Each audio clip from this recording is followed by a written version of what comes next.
काही वेळातच या ठिकाणी रिंगण होणार आहे, याची तयारी चालू झाली असेल. आपल्यासोबत हर्षवर्धन पाटील आहेत. नेमकी कशी पद्धतीने तुम्ही स्वागत करताय आणि कशी तयारी चालू?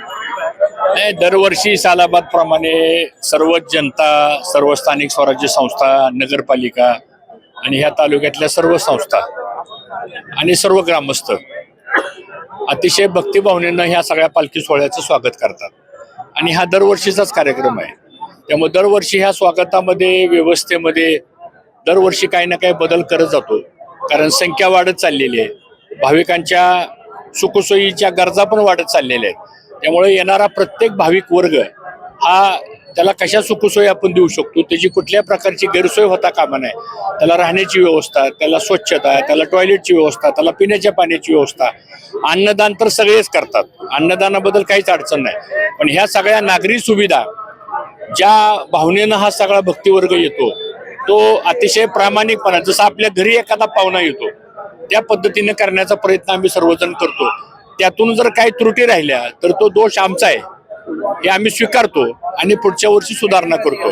आणि एक अतिशय हा कौटुंबिक सोहळा आहे आणि हा कौटुंबिक सोहळ्यामध्ये हा जिव्हाळा जोडला गेलेला आहे.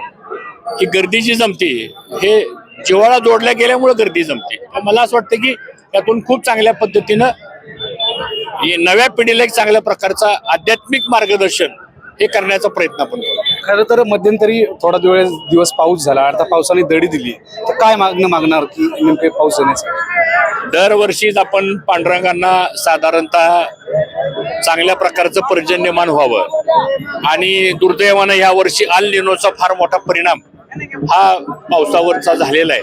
आणि त्यामुळे शेतकरी वर्ग हा थोडा हवालदिल झालेला आहे. आणि ग्रामीण भाग आमचं तर या तालुक्याचं अर्थकारणच शेतीवरती आहे.